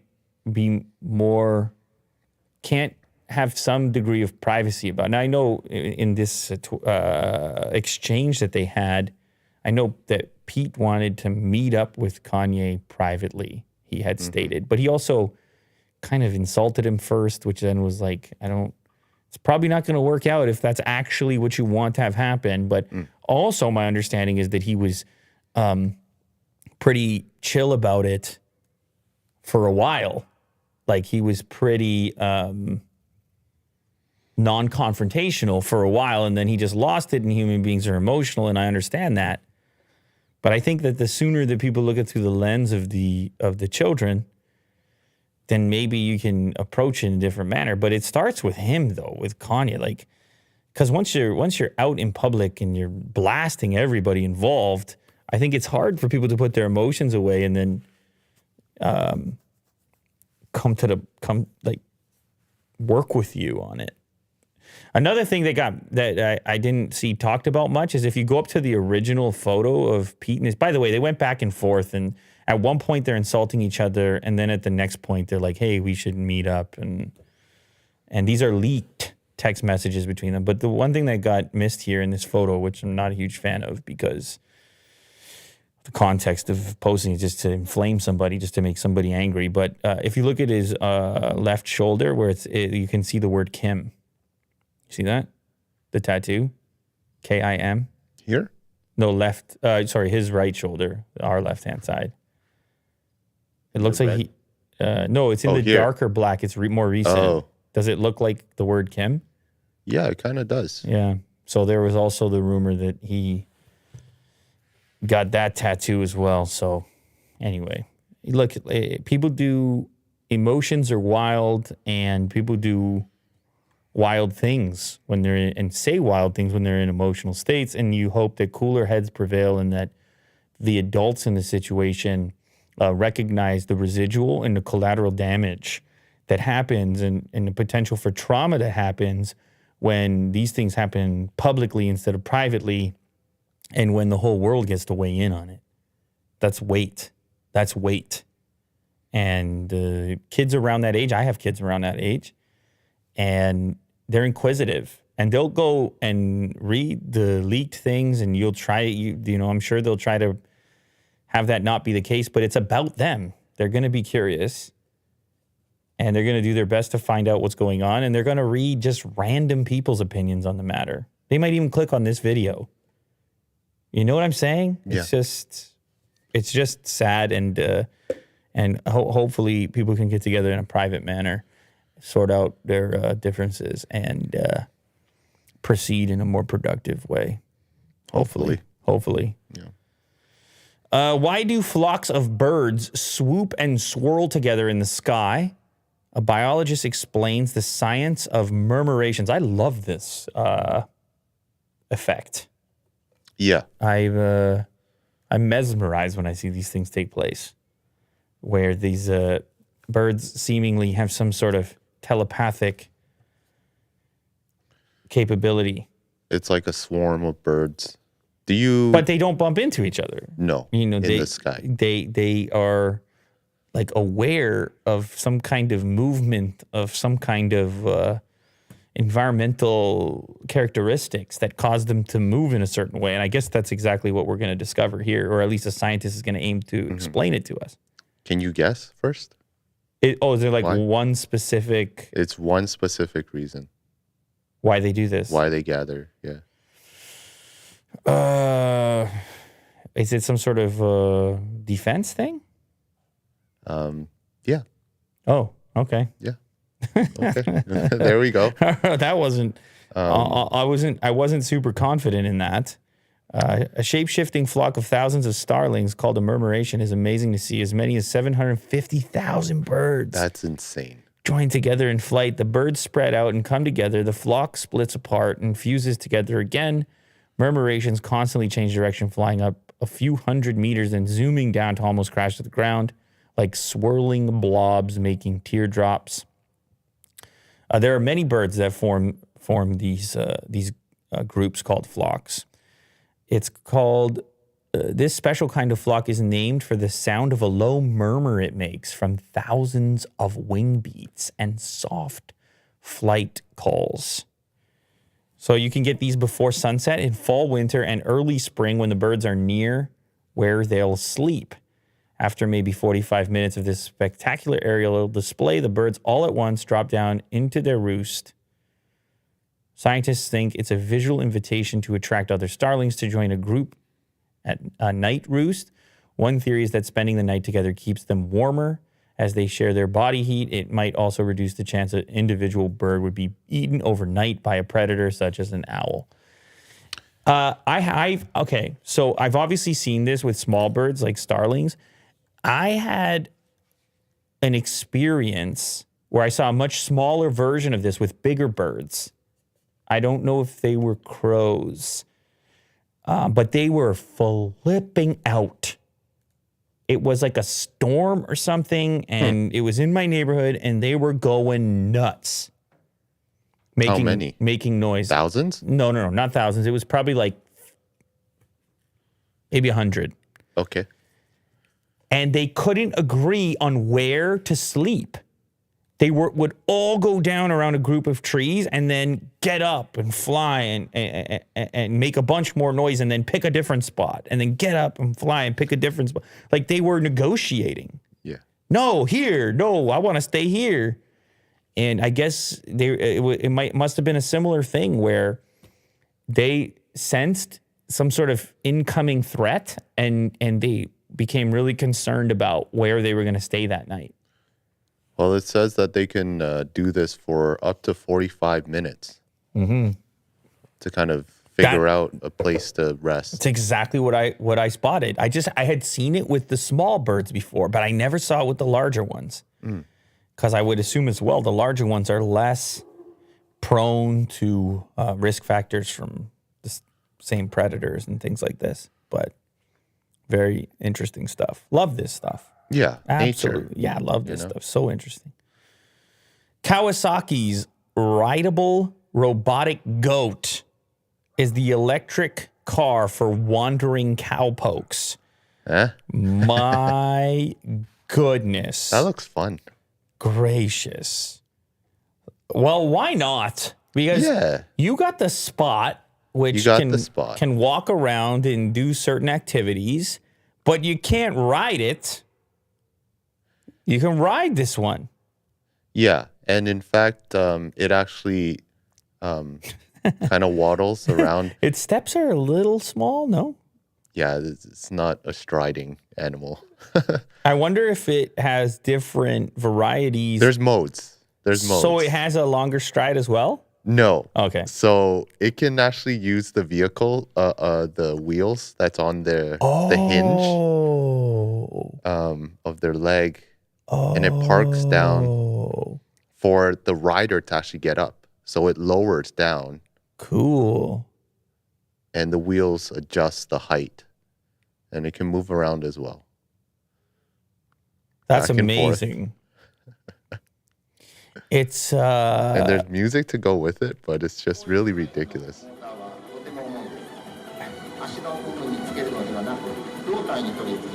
I love it. This is some sort of a trade show? Yes. I don't know what trade show it is. Electronics. Convention. Yeah, electronics convention. Presumably in Japan, I'm guessing. Yes. And it kind of drives around like a car when it's not in its trotting mode. That's like slightly less impressive. I mean, I don't mind that it can do it, certainly to get the rider on, but I think the trotting is more impressive. Seems like a harder calculation, but it also at the same time doesn't seem quite as fluid or nimble as Spot is. I don't know if it's lacking as many joints. But who cares? Who doesn't want to ride a robotic? What is it? Is it supposed to be a goat or like an antelope? Look at the shape of it. Yeah. I thought it was like a deer, A deer. but it has horns. It's not a horse. It's like an antelope, Yes. which is interesting because that's not really what you'd ride. And the horns get in the way of what you can see, like your sight lines. I don't know if that matters or not. I don't know if this is like a proof of concept or if this is an actual. Are we close to a mode of transportation here? I mean, it's way too slow. It's too slow. Well, Yeah. to be I a wonder mode if of there's like a transportation. faster speed. Can you imagine we go back to like robotic horseback on the roads? Imagine galloping down there on your way to work. Wait, go back to robotic horseback? Well, I mean horseback, but the robotic version. Oh, right. Like in the future when it's robotic. Maybe in some weird steampunk world. In a weird steampunk world with like close proximity to one another. If you bump into each other with this, it's not a big deal. But I guess it has to be at some point. It just has to move faster. Yeah. We're getting nowhere. I mean, she walks faster than this. I appreciate the effort. It looks like something. It's also If got those there's- massive side-mounted counterweights, Yeah. which are going to be tough to maneuver. I'm guessing And, there's like a immediate stop button. That's a And stop the button. thing is, she's bouncing quite a bit too. Like I'm getting an upset stomach looking at like what if I didn't? What if I had a big breakfast and now I'm getting jumbled about over there? Jostled around. I'm getting jostled. So Well, yeah. it's cool There it anyway. is. It Yeah, exists. no, I'm down for it. If I had one in here, I'd ride it just for the novelty. Yeah. You know? People be like, Lou, come down here. I'd be like, on my way. They're like, are you coming today or what? Yeah. Like, I'll have to shoot a video. The amount of details in this game still amaze me. What is that? What's that game? Red Dead? Red Dead Yeah. 2. Okay. So I saw this Reddit post, and it's just a brief glimpse of the gameplay. And what you see here is this guy's on a river, and it appears to be an eagle just plucks a fish out of the river. And he uses his binoculars to see it. It's a really simple GIF, but I decided to look into it because I know Red Dead has a lot of interesting details like this. Sure.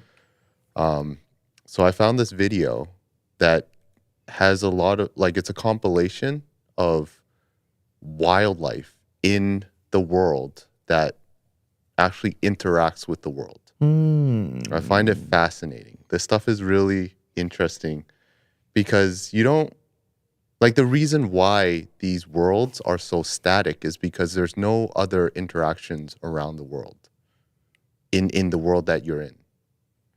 So, for example, you have eagles that fight snakes, or you have cats that scratch a post, like in a farm. There's stuff that's happening, and that's kind of like the realm of, like, real life. Things are happening.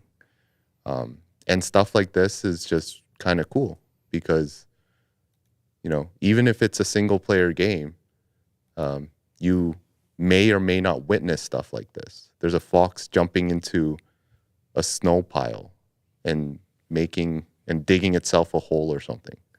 Yeah, it could be. It's looking probably for a mouse or something. Yeah. Fox go hunting in this. My dog does that sometimes too. Dive with the nose into the snow. Did he get a mouse? Yeah, this type of thing, it might go overlooked by certain users, certain players. But to those that are paying attention, it can add a lot of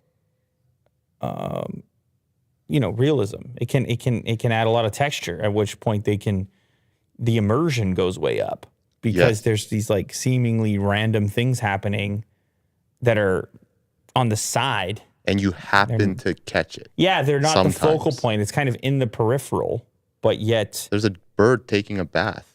because if you think about real life, there's always stuff going on in the peripheral, particularly in nature. There's always something. Some leaves are moving, some wind, some wildlife.